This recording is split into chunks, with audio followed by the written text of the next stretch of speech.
Welcome to the Beau Show, the home of faith, family, and freedom.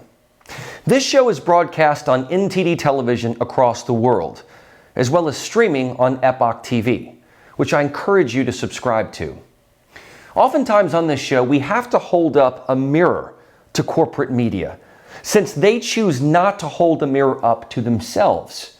Trust in the media has decreased significantly, which makes acquiring proper information quite difficult. The key to a successful democracy is an informed electorate who can then make proper decisions about who can lead the country. A misinformed or an uninformed electorate creates mass confusion and in turn improper personal decisions, professional decisions, financial decisions, and voting decisions. With the advent of social media, it seemed that information was more readily accessible and instantly at one's fingertips. Information was traveling at the speed of light, and many times, what was fastest was not necessarily what was accurate. Because information was traveling so quickly, many media companies opted for what was most expedient over what was most sourced, vetted, and accurate. And in these cases, many stories had to be retracted or revised because the original material turned out to be partially or totally inaccurate. Whether it was the Nick Sandmann video with Nathan Phillips in DC, Jussie Smollett's race narrative, or stories that were full of bias and wishful thinking, narratives replaced facts. And that did a considerable amount of damage, not just to the media itself, but to the viewers that rely upon its information. Brian Williams of NBC betrayed his viewers' trust when he fabricated a story about being shot down in Iraq. Chris Cuomo was fired from CNN for helping his brother, Governor Andrew Cuomo, who was facing multiple sexual harassment allegations. According to a Gallup poll, just 34% of Americans trust that the media will report information fully, accurately, and fairly. 38% have no trust at all. For the first time, more people have no trust in the media than those who have a fair or great amount of trust combined. In a partisan breakdown, 70% of Democrats, 14% of Republicans, and 27% of independents say they have a great deal or fair amount of confidence. That is stark. 70% of Democrats compared to 14% of Republicans, and less than a third of independents. Newsrooms and media leadership have shifted to the left in terms of partisanship. This may explain why 70% of Democrats trust the media. But why has corporate media become so cozy with left-leaning politics? Why is it their lens? In the Trump era, we saw this divide become even more polarized, where a vast majority of stories about the president were negative. This lack of balance likely created more trust for liberals and less trust for conservatives. Rather than recalibrate their balance, the media fed on this and exacerbated the problem, embracing its lean to the left.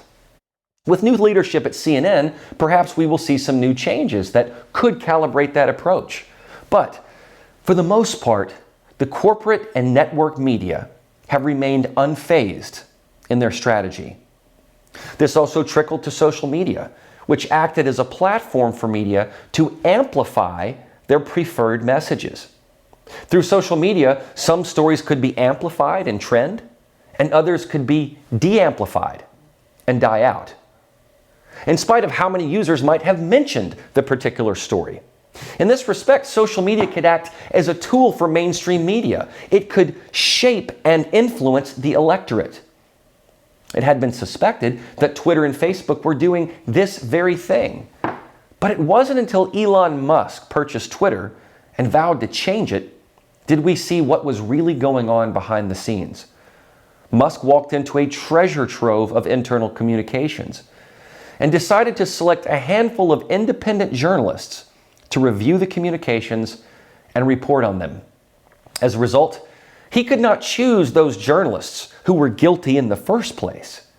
He had to choose those who had a certain level of trust, who would report on these stories with diligence and accuracy.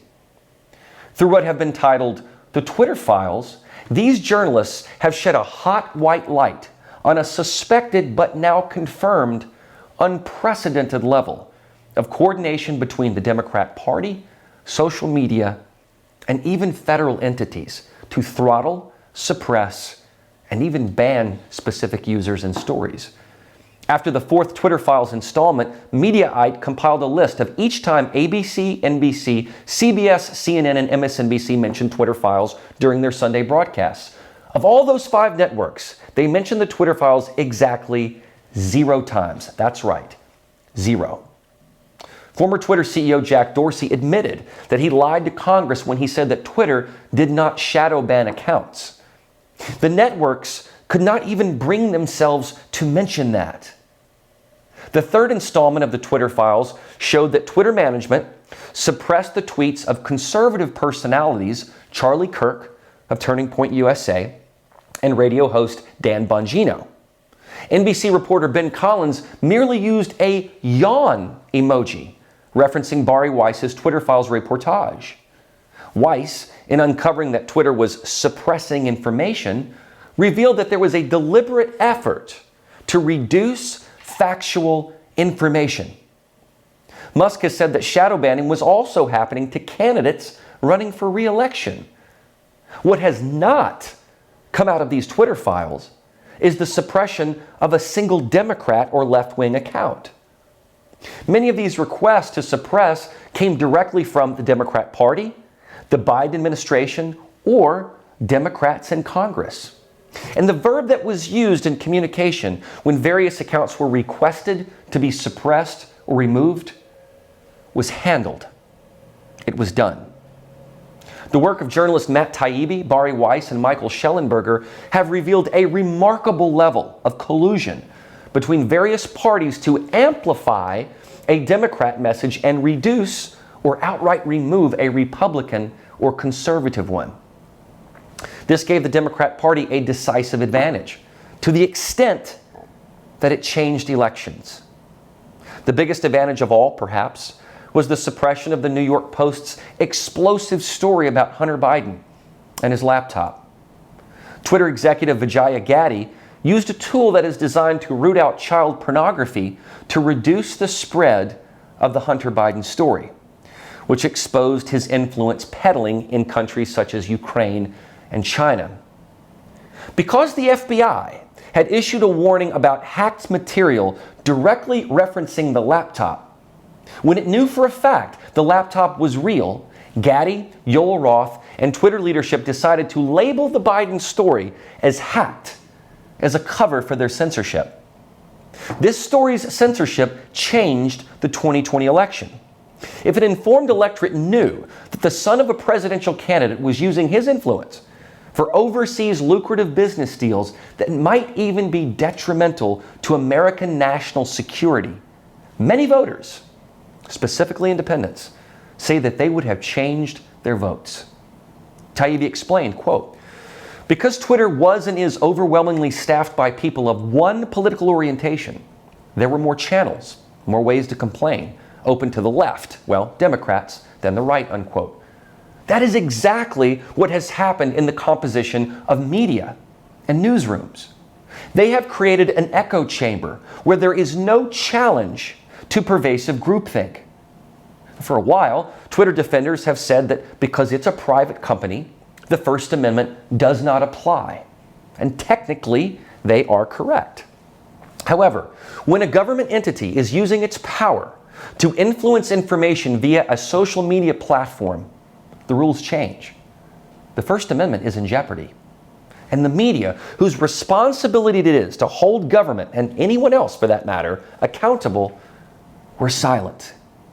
They did not deem these revelations to be worthy of their coverage.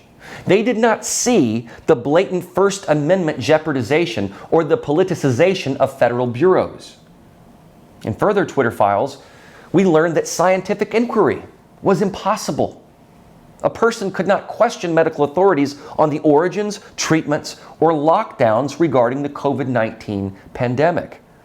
This, of course, also suppresses information, and potentially life-saving information. Was this not worthy of all the news that's fit to print, as the New York Times motto goes? Or what about democracy dies in darkness over at the Washington Post? They ignored these shocking revelations. And in doing so, yet again, they suppressed information. Not only were they part of the machine that suppressed the information to begin with, but they doubled down by ignoring the revelation that the information had been suppressed. Even bigger, it was revealed that the Federal Bureau of Investigation was spearheading a portion of this suppression in its collaboration with big tech.